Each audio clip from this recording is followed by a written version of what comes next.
Bismillahirrahmanirrahim. Assalamu alaikum students. I am Zainab Fatma and I'll be teaching you science. हम कर रहे थे unit number 12 which is about the solution की text book exercise को solve. हम question number 1, question number 2 और question number 3 बहुत successfully और बहुत अच्छे तरीके से समझ के सॉल्व कर चुके हैं. आज हम करेंगे क्वेश्चन नंबर 4 और क्वेश्चन नंबर 5 को सॉल्व. तो आइए शुरू करते हैं. So question number 4 is Describe briefly how you would separate the following mixtures. हमारे पास एक लिस्ट ऑफ मिक्सचर्स गिवन है और हमने डिसाइड करना है कि हम इनके कंपोनेंट्स को किस तरह से सेपरेट कर सकते हैं. अब आपने इस चैप्टर में बहुत अच्छे तरीके से पढ़ा how to separate components of a mixture. Mixture दो तरह के थे, one was a solution and second was a suspension. Solution कहते हैं ऐसे मिक्सचर को जिसके अंदर हमारे जो सोल्यूट है वो सॉल्वेंट के साथ कंप्लीटली डिसॉल्व कर जाए, जबकि सस्पेंशन ऐसे मिक्सचर को कहा जाता है जिसमें हमारे सोल्यूट के पार्टिकल्स हमारे सॉल्वेंट के साथ अच्छी तरीके से डिसॉल्व ना करें, मतलब इनसॉल्युबल हो. तो यहाँ पे जितने भी हमारे पास सोल्यूशन या मिक्सचर्स गिवन है वो दोनों में से किसी भी कैटेगरी में लाई कर सकते हैं और आपको पता होना चाहिए कि वो किस तरह से सेपरेट हो सकेंगे. सबसे पहले देखते हैं कि हमारा फर्स्ट मिक्सचर क्या है. A mixture of petrol and water. Petrol और वाटर का जो मिक्सचर है उसको हम किस तरह से सेपरेट करेंगे?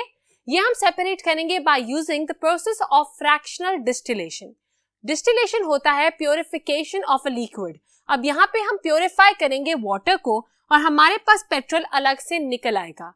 वो इस तरह say that the boiling point of petrol is different and the boiling point of water is different. जब हम हीट करेंगे इनके मिक्सचर को तो पेट्रोल जो है वो बहुत जल्दी इवेपोरेट करना शुरू कर देगा बिकॉज इट इज वोलेटाइल. ये बहुत जल्दी वेपर्स में कन्वर्ट हो जाता है. जब ये इवेपोरेट करेगा तो हम फ्रैक्शनल डिस्टिलेशन के थ्रू इसको अलग कर लेंगे और पीछे फ्लास्क में हमारे पास बच जाएगा पानी. So the answer to the first part of this question will be fractional distillation.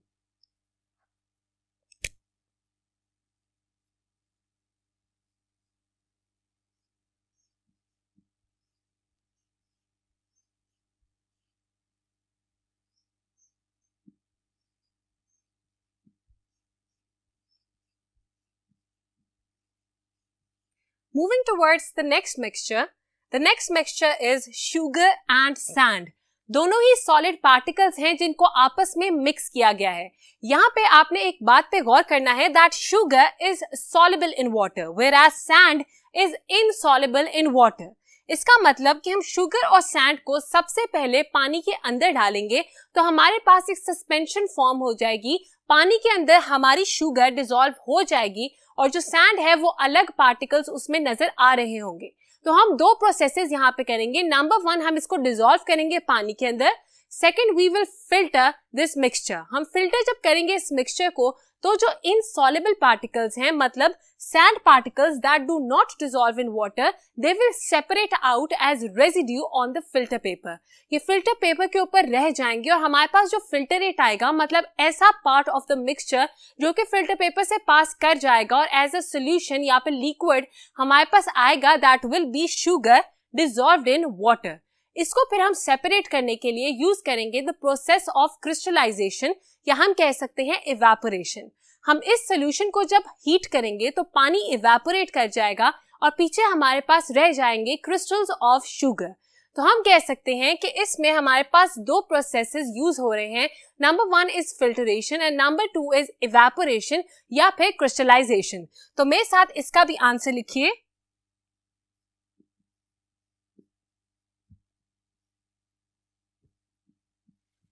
filtration plus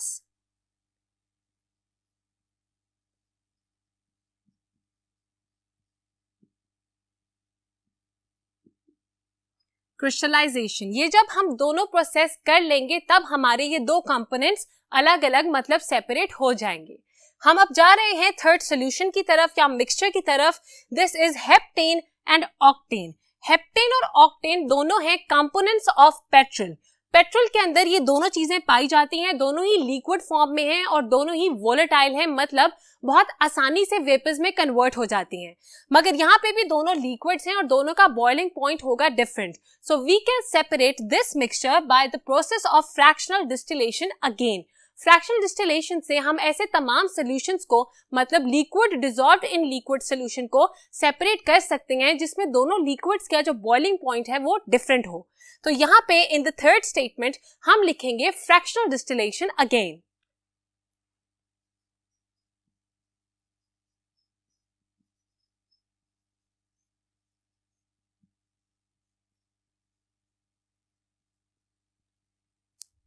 देखते हैं हमारे पास नेक्स्ट मिक्सचर कौन सा है।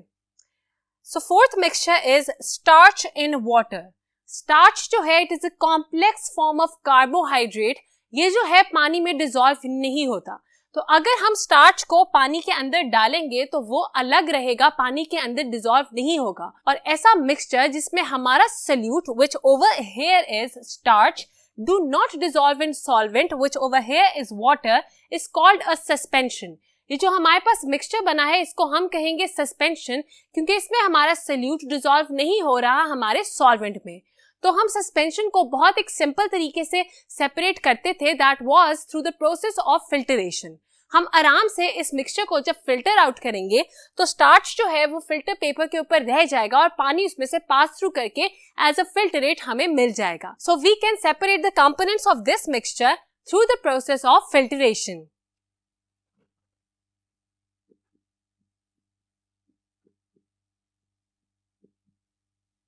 मुझे उम्मीद है कि आप मेरे साथ साथ तमाम आंसर्स को नोट डाउन कर रहे हैं। मैं चलती हूँ फिफ्थ मिक्सचर की तरफ। So the fifth mixture is sugar dissolved in water. Sugar जो है एक ऐसा सोल्यूट है जो कि पानी के अंदर कंप्लीटली डिसॉल्व कर जाता है और डिसॉल्व करके ये बनाएगा हमारे पास एक सोल्यूशन। ये जो सोल्यूशन है इसमें से अगर हमने शुगर को अलग करना हो तो we can do this by the process of evaporation, या फिर जैसा कि मैंने आपको बताया we can also call this process crystallization, क्योंकि यहाँ पे जो सॉलिड पार्टिकल्स पीछे रह जाते हैं they are in the form of crystals. Crystals क्या होते हैं मैं आपको पहले बता चुकी हूँ, मगर एक दफा मैं आपके सामने दोबारा स्ट्रक्चर को ड्रॉ करती हूँ। It is like a cubicle. इस तरह से हमारे पास क्रिस्टल होता है। अब ये जो क्रिस्टल्स हैं ये पीछे रह जाते हैं जब भी हम पानी को या liquid portion of the mixture को इवेपोरेट करते हैं। So we can separate the components of a mixture containing sugar and water through the process of crystallization. तो आप मेरे साथ इसका आंसर लिखिए, क्रिस्टलाइजेशन।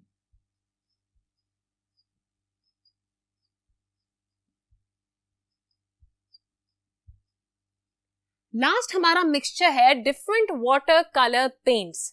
हमने एक टॉपिक पढ़ा था सेपरेटिंग कलर्ड सब्सटेंसेस। जब भी हमारे पास कलर्ड सब्सटेंसेस हो तो उनको सेपरेट करने का तरीका अलग है।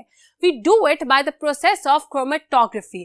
क्रोमेटोग्राफी एक ऐसा प्रोसेस है जिसमें हम एक कंपोनेंट लेते हैं। फॉर एग्जांपल अगर हम ले लें सोल्यूशन ऑफ ब्लैक इंक, अब इस ब्लैक इंक को हमने सेपरेट करना है। We will separate it by using a absorbent surface. हम एक एब्जॉर्बेंट सरफेस के ऊपर इस इंक के ड्रॉप को डालेंगे। जब हम ड्रॉप को डाल देंगे और उसके ऊपर पानी हम आहिस्ता आहिस्ता करके ऐड करेंगे ड्रॉप बाय ड्रॉप, तो इसके जो डिफरेंट कंपोनेंट्स हैं कलर्ड कंपोनेंट्स वो अलग होते जाएंगे। तो जब भी हमने कलर्ड कंपोनेंट्स को अलग करना हो जो कि यहाँ पे वाटर कलर पेंट्स हैं, तो we do it by the process of chromatography. तो इसका भी आंसर आप मेरे साथ लिखिए, क्रोमेटोग्राफी।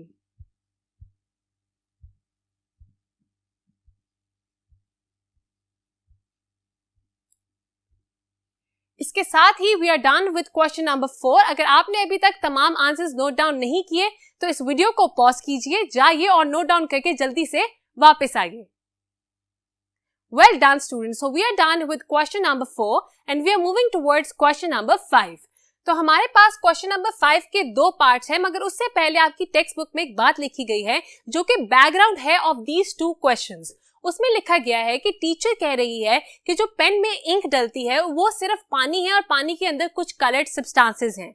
उनके दो स्टूडेंट्स हैं, one is Zara and two is Owen. अब ये जो दो स्टूडेंट्स हैं ये कहते हैं कि हम इन कलर्ड कंपोनेंट्स को अलग अलग करेंगे। ज़ारा कह रही है कि वो ये प्रोसेस करवाएगी थ्रू डिस्टिलेशन, जबकि ओवन कह रहा है that he will use the process of chromatography. तो आइए देखते हैं कि हमारे पास क्वेश्चंस क्या हैं। Question number 1 is describe how Owen will separate the coloured substances in the ink.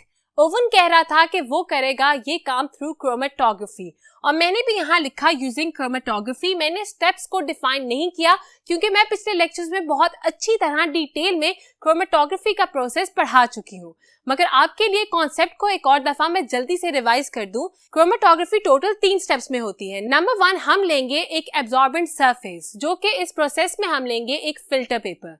Filter paper के ऊपर हम ये ड्रॉप ऑफ इंक डाल देंगे बिल्कुल मिडिल में। जब हमने इंक को ड्रॉप कर दिया यूजिंग अ ड्रॉपर बिल्कुल फिल्टर पेपर के बीच में, तो हम इसके ऊपर आहिस्ता आहिस्ता मतलब drop by drop using the same dropper हम डालेंगे पानी।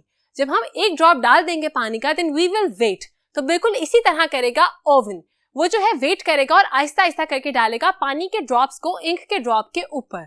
जब वो डालता जाएगा तकरीबन 15 से 20 सेकंड्स के गैप के साथ ये ड्रॉप्स, तो तकरीबन 4-5 ड्रॉप्स के बाद वो ऑब्जर्व करेगा कि तमाम जो कलर्स हैं वो अलग हो गए हैं, and the colours we will obtain will be yellow, blue and red. ये 3 प्राइमरी कलर्स हैं जो कि ओवन को नजर आएंगे by using the process of chromatography. देखते हैं कि नेक्स्ट क्वेश्चन क्या है। Draw a diagram to show the apparatus that Zara could use। अब ज़ारा जो है वो कह रही थी कि मैं ये कलर्ड सब्सटेंसेस को सेपरेट कर सकती हूँ by using the process of distillation.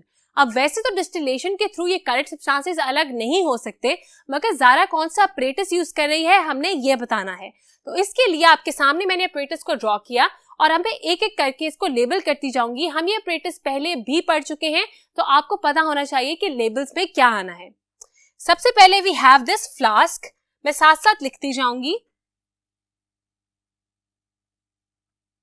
We have this flask जिसके अंदर हमने डाला इंक के सोल्यूशन को, मतलब इंक एंड वाटर को। उसके बाद यहाँ पे हमने एक टेस्ट ट्यूब को इस स्टॉपर के साथ अपनी फ्लास्क के अंदर एंटर करवा दिया, और ऊपर over here we have a thermometer.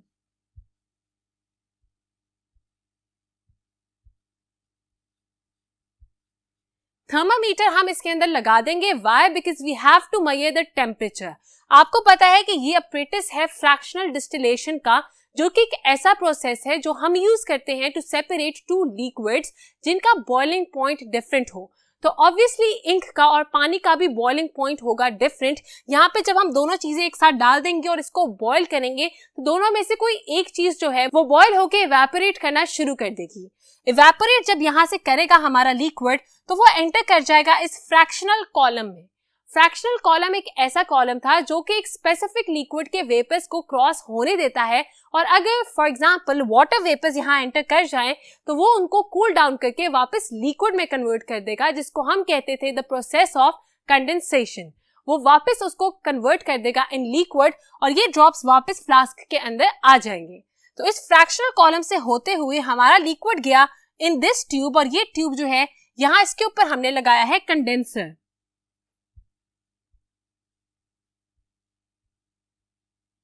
मैंने आपको डिफाइन किया the process of condensation.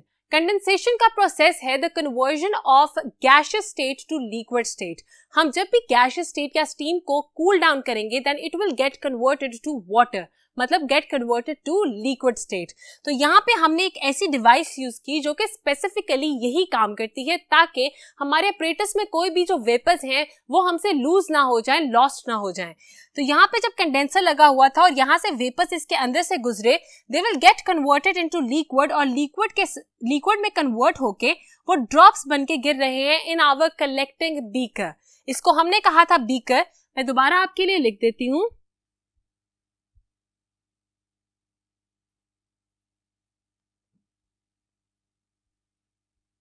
This is a beaker, this is a flask. आपको पता है कि यहाँ थर्मामीटर है लाइक आई हैव मेंशन्ड, और ये है हमारे पास कंडेंसर। तो हमने तमाम चीजों को यहाँ लेबल भी कर लिया, और मुझे उम्मीद है कि आपको apparatus बहुत अच्छे तरीके से भी समझ आ गया। अब आपको पता होना चाहिए कि ज़ारा ने यूज किया है this apparatus because she was saying कि वो डिस्टिलेशन का प्रोसेस करवाएगी, मगर आपको ये भी पता होना चाहिए कि डिस्टिलेशन के प्रोसेस से हम कलर्ड सब्सटेंसेस को अलग नहीं कर सकते।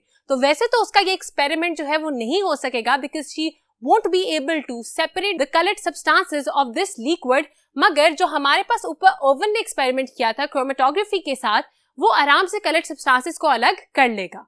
अब मैंने आपको तमाम आंसर्स बता दिए। अगर आपसे कोई आंसर मिस हो गया हो तो अब आपके पास बहुत टाइम है। आप इस लेक्चर के बाद जाके तमाम आंसर्स अपनी नोटबुक पर नोट डाउन कर सकते हैं।